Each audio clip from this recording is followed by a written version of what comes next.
Shadow. It was another one called Shadow, White Shadow. That was Snake Eyes. White Shadow was Snake Eyes Nemesis. I don't even remember White Shadow. Yeah, man, They grew up together. They grew up together, man. They fell out when they was kids. Yeah, we're gonna start calling them Snake Eyes, man. Hey, man, it's been some real crazy things though that went around outside the city of Atlanta. We spoke about Luka and AD, but man, Jimmy Butler. Jimmy almost slapped you in your mouth, Eric Spoelstra. Hey, man, Jimmy, who you talking to, Pat Riley? Hey, man, that was the craziest scene when Jimmy Butler was in the huddle on the sideline during the game, and he was talking like on some like outdoor basketball. Oh, yeah, like it was like one of them moments. But man, I F you up, man. The coach was like, "You're actually talking to me like this during a game? Are you serious?" And he up there on the ninja shit, man, bro. Eric Spoelstra was ready to fight, man. He was ready. And then he had Haslam. Haslam was ready to get his back. Haslam boy jumped in like, but hey, anyway, man.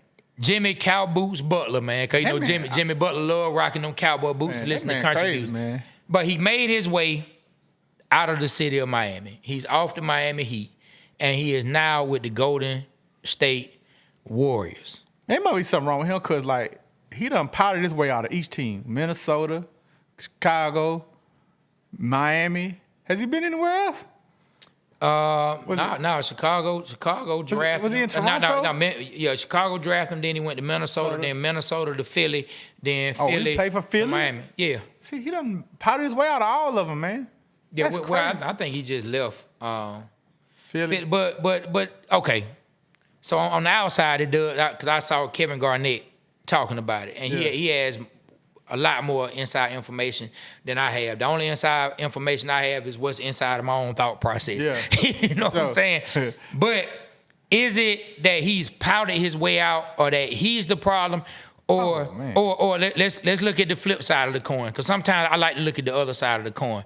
Are these all situations where he feels like he wasn't told what he needed to be told, or someone went back on what they told him? Nah. Did someone do something different than what was told him? He did some stupid stuff, Trey. You think so? Yes, he tried to fight the coach. He was suspended, then come back from suspension, and then missed the team flight. He just did some dumb stuff, man. Okay.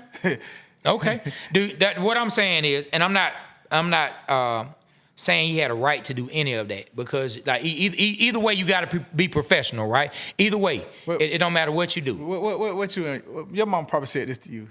Sometimes, man, the common denominator, if it keep happening, gotta be you, 100%. I mean, so he's the common denominator. We had a past conversation with someone who was very instrumental, who was the focal point of the business that we were working with some years ago, and we had to have a conversation with him, and somebody very important in our circle told that person, everybody can't be wrong. Everyone else can't be wrong. At some point, you got to start thinking everyone can't be wrong. So I feel you on that. I'm just playing devil's advocate. Yeah. Is it that Jimmy has been told some things and people didn't live up to what they told him, and then the relationship soured? Man, that could have happened, but it's how you react to it. That's what I'm talking about. I agree with that. Yeah. I think he's always reacted the wrong way. Yeah. And I don't know the other situations, but he's gone, and he's a great player. He go ahead and set. Yeah. He just like set the house on fire. Yeah. Okay, things ain't right. Go ahead and set the house on fire. Yeah, and I think that's wrong. Okay. And I ain't gonna lie, like I was that type of person. Things go wrong, fuck it, set the house on fire, and that's the wrong way to handle things. I wish I could have changed some of that in my life in the past. I wish I could have rolled with the punches. I was watching, rest in peace to Irv Gotti. I was watching him talking about the 50 Cent thing. And he said some real shit. He said, man, they was calling me about 50 Cent deals at Atlantic, and I blocked them deals. Like, yo, if you gonna do that, man, I'm not gonna give you the production, the features, this. He said he was hot at the time to where they had to listen to him. Mm-hmm. He said he pushed them all the way to Eminem and 50. And they made him, he said, I could have controlled everything. I could have controlled that man's career. I could have had him sign with Atlantic and had a piece of all that and been in control of his whole career. And he said he learned from that. And if he had to do things over again, he could be deadly, and that's how he would do things. He said he's deadly now. Rest in peace. But that was some good nuggets to learn from. Because imagine, it wouldn't be 50 if he would have did that. 50 would be like whoever. He said, because look, he was at Sony. Sony didn't do nothing. So the nugget you learn from it is, he tried to ruin his life, wasn't able to ruin his life, and now he wish he would have did something different so he could have ruined his life. That part. That's basically what was said. I tried to ruin his life. It turned out to work out for his life, and if I could do it differently, I would have done the things that I know for a fact would have ruined his life. Hey man, that's literally it. But you could take. I could have took a difference. Cause that's how I take it. How you respond to things in life. How you let things roll. You keep your calm. You keep everything, bro. You keep your relationship. Okay. But yeah, to that point, yeah, you made it like that. That's how I take it. I mean, he just wished he would have done better at running this man's life. Yeah, that's what he basically said. But you can take some nuggets out of that. I ain't talking about running nobody's life. Okay. I'm just talking about how you respond to things. Oh, no, I agree that you do have to respond to things the correct way. And Jimmy Butler should have responded to things the best way. The way you looked at that was totally funny because I didn't look at it like that. But that's what happened. That's exactly what he said. I tried to ruin his life. I didn't ruin his life, but if I did like that, it would ruin his life.